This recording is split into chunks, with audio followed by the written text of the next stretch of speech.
Hello, welcome to After the Horn. Today I'm going to be talking about the top 50 players of Sports Illustrated's top 100 list, giving my thoughts, my feedback, and who I think should be taken off and who I think should be put into the top 50. Started off, I'm going to rattle off what their top 10 was.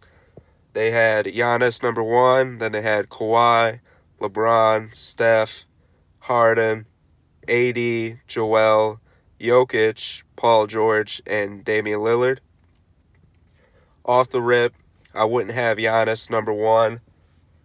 I know he was just MVP, had a great season, but I can't put him number 1 player yet. He's only had a couple great years. And you still got LeBron. I know he was injured last year. I know they didn't make the playoffs. But even in a down year, he still averaged 27, 8, and 8. Come on, he's still LeBron. He's getting older, but he's still the best player in the league to me. Now, of course, in that top 10, you didn't hear Kevin Durant. Of course, if he was healthy, he'd be number 2. But since he wasn't healthy, they left him on the list, and I can respect that. Just leave him off the list since he's not going to be playing next year. If he was playing next year, of course, he'd be number 2, at least in my book. So I agree with number 2, where they had Kawhi Leonard, and then I'd have Giannis 3. Curry and Harden, I'd switch 4 and 5, but that's fine. They're right next to each other. It's whatever. Then they had AD, number 6. I'd actually drop them below Joel and Jokic just because both of them played more basketball last year than him. So I'd switch that. So I'd have number 6 Jokic, number 7 Joel, and then number 8 AD.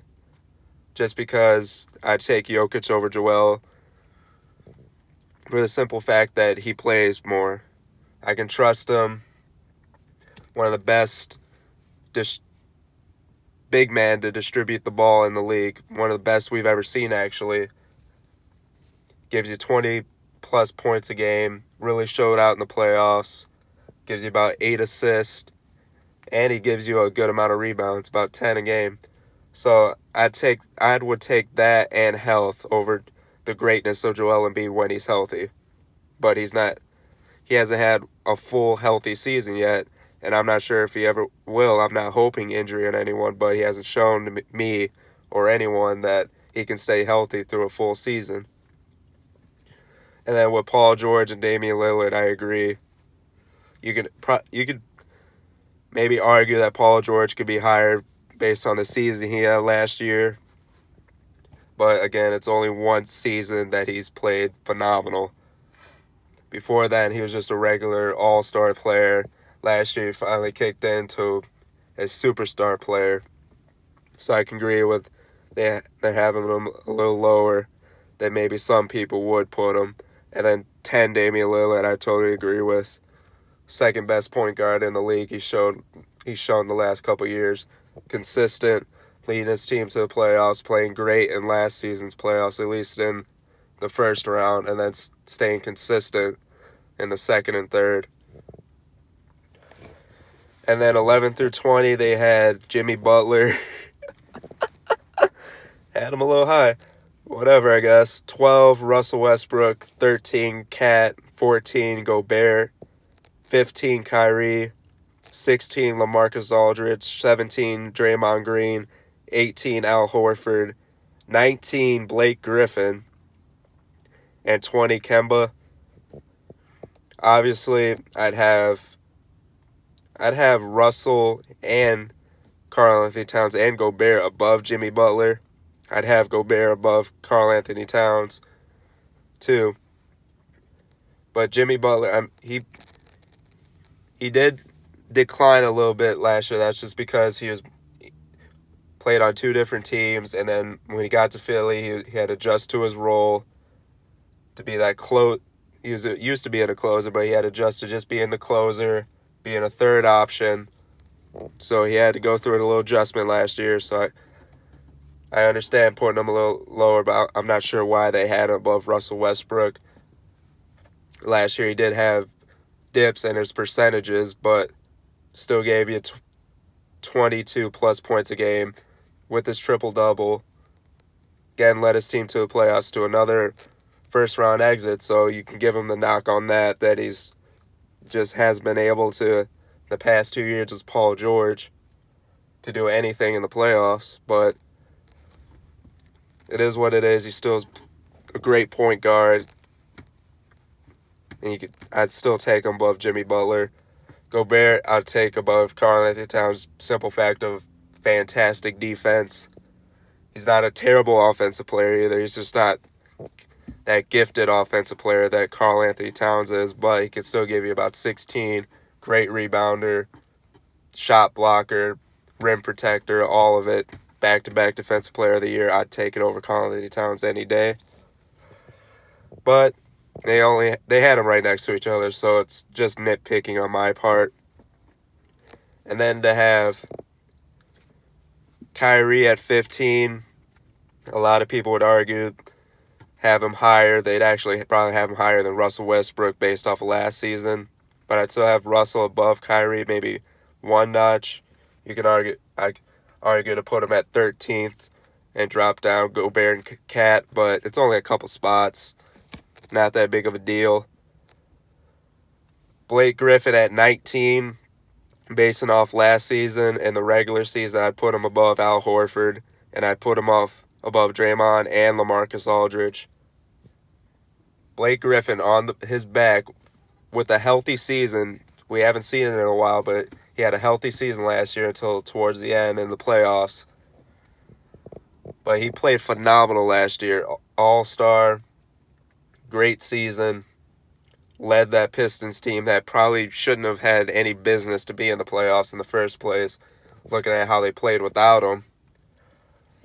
But phenomenal, led them Pistons to the playoffs. I think that he should be a few notches above these other guys.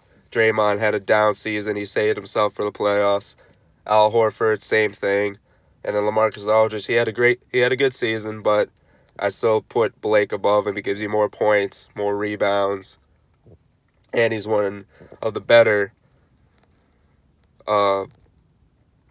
distributors at the big man position. Same thing with Jokic. Jokic is the best, but second best, I'd probably have Blake as a big man. And then 20, they had Kemba. I can agree with that. That's fine. 21 through 30, they had CP3, Bradley Beal, Big Ben Simmons, Spicy P, Drew Holiday, Mike Conley, Chris Middleton, Kyle Lowry, Donovan Mitchell, and Luka Doncic. Couple problems with this, having CP3 at 21. He had a down season last year. No way I'd have him above Bradley Beal. No way I'd have him above Ben Simmons. No way I'd have him above Drew Holiday, who had a great season last year. No way I'd have him above Mike Conley, who had one of his better seasons last year. And no way I'd have him above Donovan Mitchell.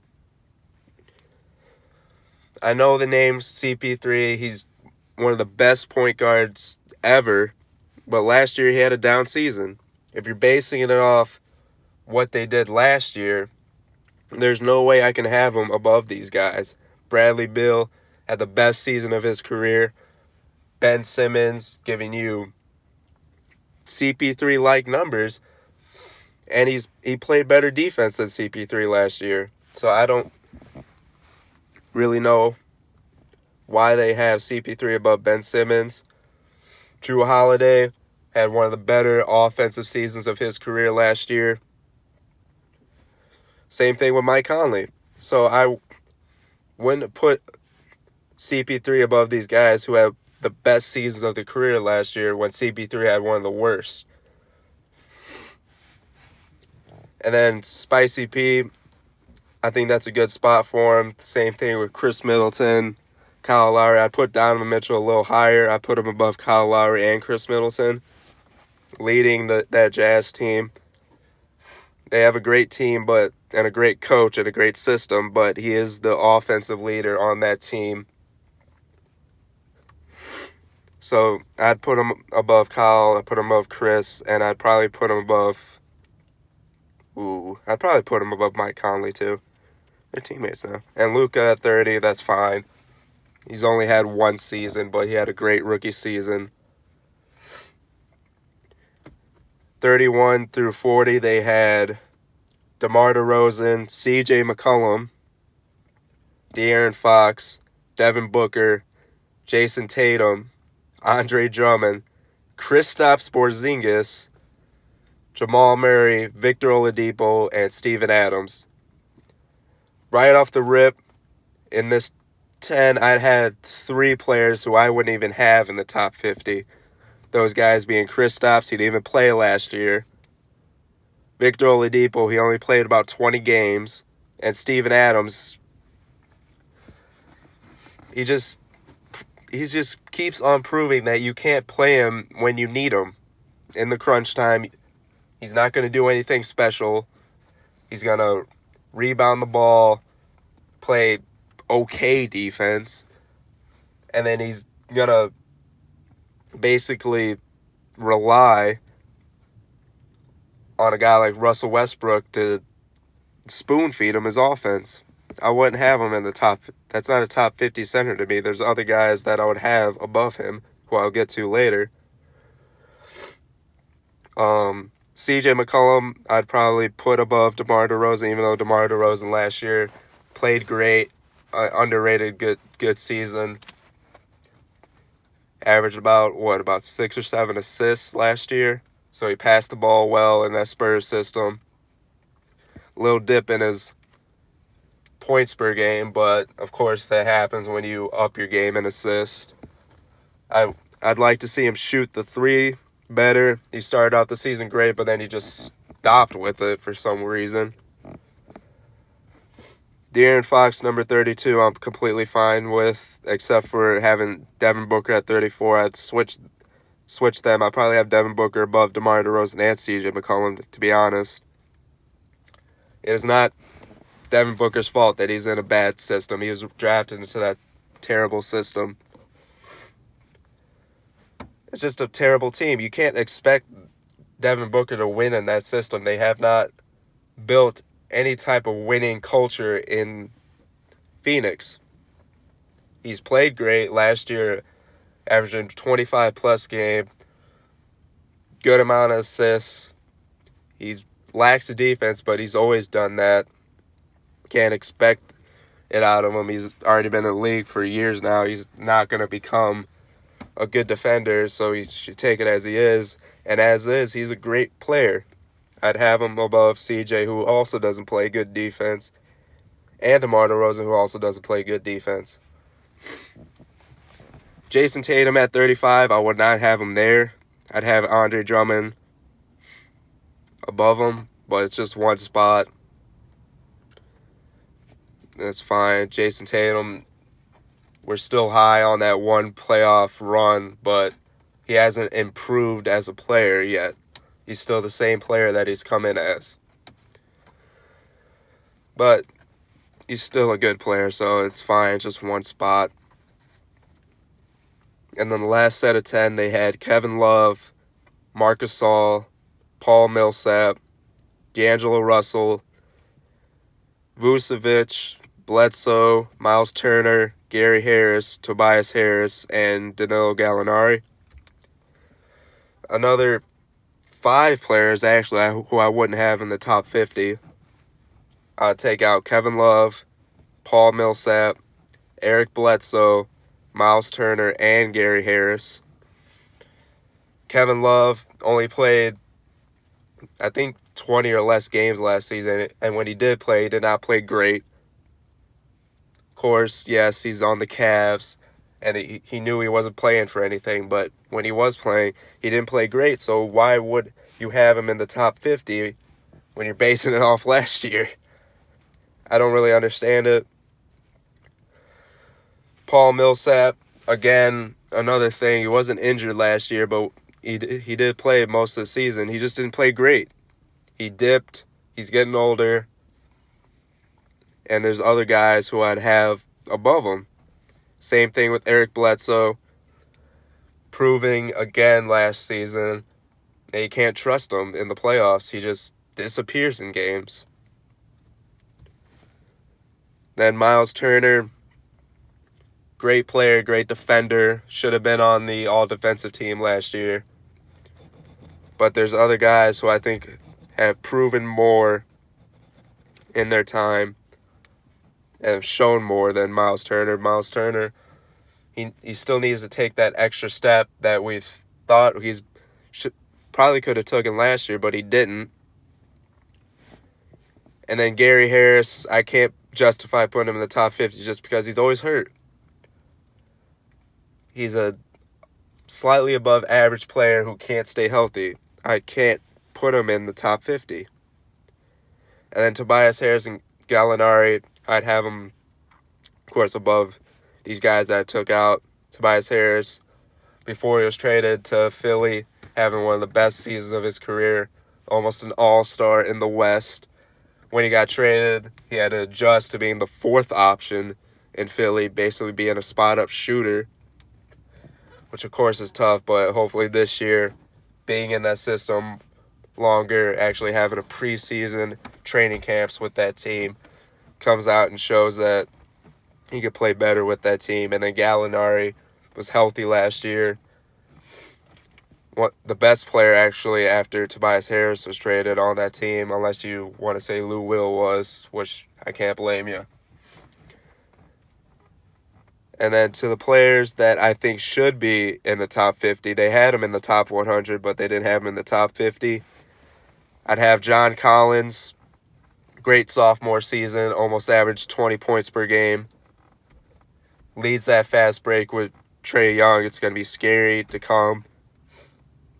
Not a great defender. He's kind of small, but that's completely fine.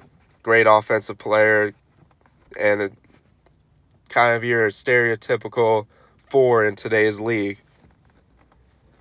The second guy I'd have is Bojan Bogdanovic. Actually, Bojan Bogdanovic, sorry. When Victor Oladipo went down, he led that team in scoring, kept them afloat, got them to the playoffs. Of course, they got swept by the Celtics, but still, he led the offense on that team, got them to the playoffs, played great, and I think I could justify him being in the top 50 over a guy like Kevin Love or Paul Millsap, who just, one, didn't play much at all, and then the other guy declined last year and didn't play great. Then the guy I'd have taken over Steven Adams' spot at the center position, I'd have Clint Capella. I know it's the same situation. He's playing with James Harden, who feeds him on the pick and roll, but he's a better defender and he's a better rebounder. I'll take that over Steven Adams. Gives you actually more points per game, more rebounds, and better defense. That's what you want from your center, and he's better at that than the guy that they have in the top 50. Next guy is Aaron Gordon. Played great last year, got his team to the playoffs. I still want to see that extra step in his game, but still, he played great last year. I'd put him in the top 50 just because he was the second best player. Let's say Vucevic was, because he was the all-star. Second best player on his team. 20-plus point. I think he averaged 20. Or was close to 20 points per game. Good defender. Good rebounder. Yeah, I'd put him in the top 50. Next, I'd have Trae Young. Great rookie season. Great scorer. Can pass the ball well. Bright future. This Atlanta Hawks team's got a scary young core with him, Collins, Herter. Whew. Next, I have Julius Randle. 20-plus point per game last year. Good defender, good rebounder. played majority of his games. And yeah, he's just a workhorse. You can count on him to give you what he does. I'll take it. Next, Zach LaVine, one of the better scorers in this league, showed last year that he could be a number one option on a team. Maybe not a championship team, but he's showing that he could be that number one option on this Bulls team. Then I'd have the two teammates from last year, Brandon Ingram and Kyle Kuzma. Brandon Ingram last year, I know his averages don't say that he improved, but in that he had a 9-game stretch last year with LeBron on the court where he averaged 28 points per game before he got injured. So he showed that was a pretty big span, 9 games, that he was improving, shooting better. I'd hope that he can shoot from the three a little bit better, but mid-range killer. Not a great defender, but he's a great, actually, passer of the basketball. One of the better forwards that can pass the ball. They actually ran him at point guard a couple times last season, so he can do that. And then Kyle Kuzma, same thing I said with John Collins. Your stereotypical this generation's 4, can stretch the floor, shoot the ball. Not a great defender, but he can give you buckets, and that's what they asked for him, and that's what he did. So that was their top 50. That was what I would change in the top 50. Tell me what you guys think. Did I get it right? Did I get it wrong? Did Sports Illustrated get it right? Did they get it wrong? What do you think? Let me down in the comments below. Sorry it's a short episode, but I don't know if you guys are hearing it or not, but I got allergies like a motherfucker. I can barely speak right now. I can barely breathe.